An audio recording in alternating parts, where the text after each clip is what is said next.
Alright guys, what's up? Welcome back to the channel. Today, no politics. I'm about up here with it. We're going to talk about my least favorite sport, NASCAR, and why it sucks. Now, I've found lists as long as 100 things that are wrong with NASCAR. 100. I've narrowed it down to basically 5, and I've pretty much stuck with these 5 over the years. I've blogged about it. I've talked to friends and family about it, and these 5 keep coming up in different forms and fashions. So, without further ado, number 1, and this is my biggest problem with NASCAR. They slowed the cars down with restrictor plates and are continuing to try to slow them down. It's freaking race cars. What are you doing? Why would you slow down a race car? It blows my mind. And to the best of my knowledge, this started way back when Awesome Bill from Dawsonville, Bill Elliott, had that Thunderbird and was running, 227 mile an hour top speed at Daytona. He might even have got a little higher than that. I don't remember. It was in the 220 to 230 range. And so they put restrictor plates on the carburetors, which chokes the amount of fuel that gets to it. Therefore, you don't get as much horsepower. Now the cars sound like they have V6s in them. They don't even sound like a race car. It's far long gone from the days of, when Dale Earnhardt broke in, and certainly when Richard Petty broke in. Donnie and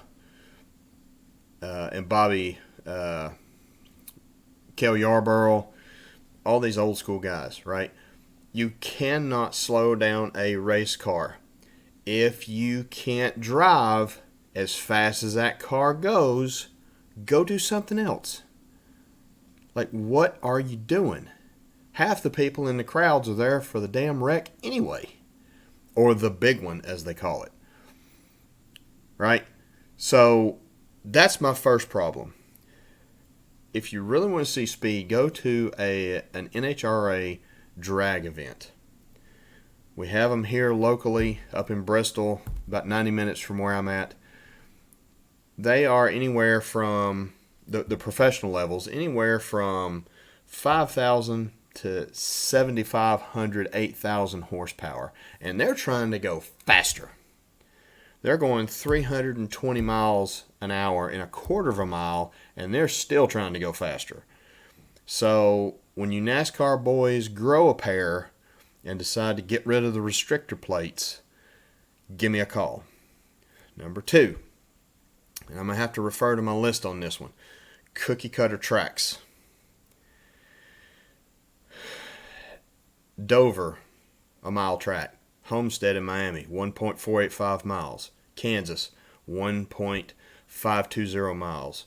Kentucky, 1.480 miles. Las Vegas, 1.54 miles. Texas, 1.44 miles. Do you see the pattern here? Cookie cutter tracks, mile and a half tracks. It's the same thing over and over and over and over and over and over again. And it's boring. You have unique tracks like Bristol.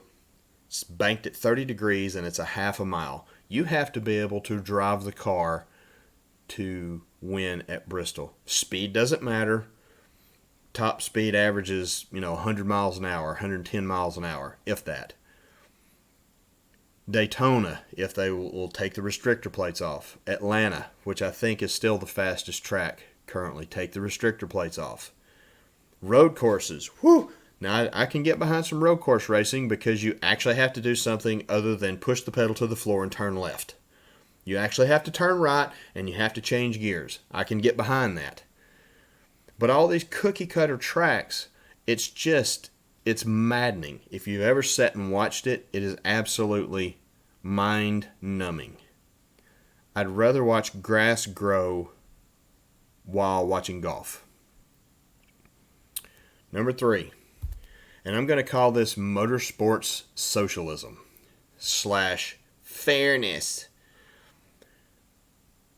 You have big money teams and you have little money teams. Just like in baseball is a really good example. The big money teams, the Yankees, the Red Sox, the Cubs, the Dodgers, they can afford to get the best players.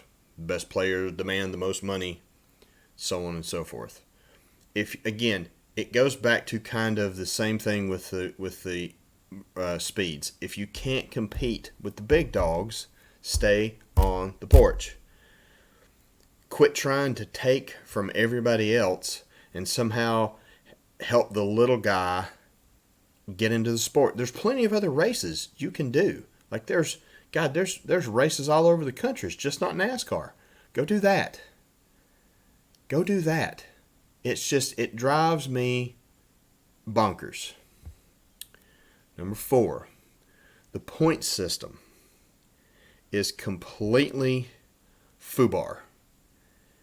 And I don't understand it at all. Now, you would think in a season-long race car season, whoever wins the most races wins it used to be the Winston Cup. I don't even know what they call it now. The trophy, right? And oh, by the way, they play their Super Bowl the first game of the season. Daytona is their biggest race of the season, and it's always first. It's not last. So it's kind of anticlimactic, everything from that point forward. But the point system is so screwed up.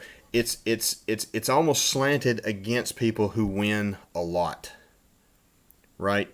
The best I understand it, if I continually run in the top 10 and I don't wreck and I finish all my races, I'm going to win the thing without ever having won a race.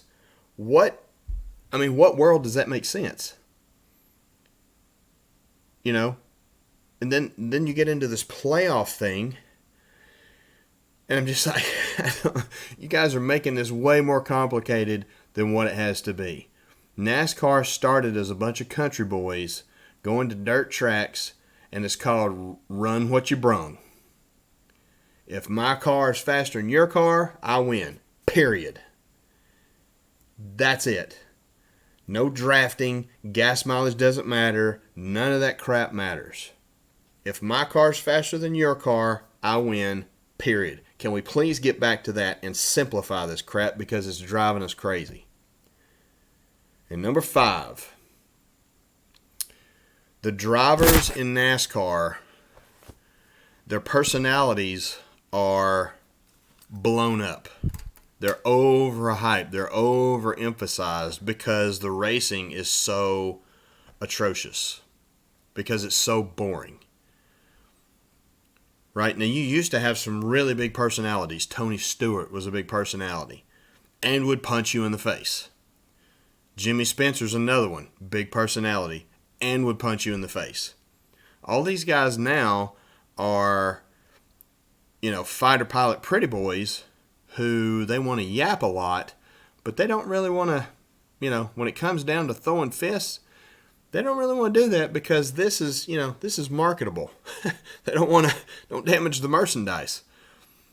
Right? So that their personalities are so overblown and so over-exaggerated that it doesn't even become about the race anymore. It becomes a soap opera.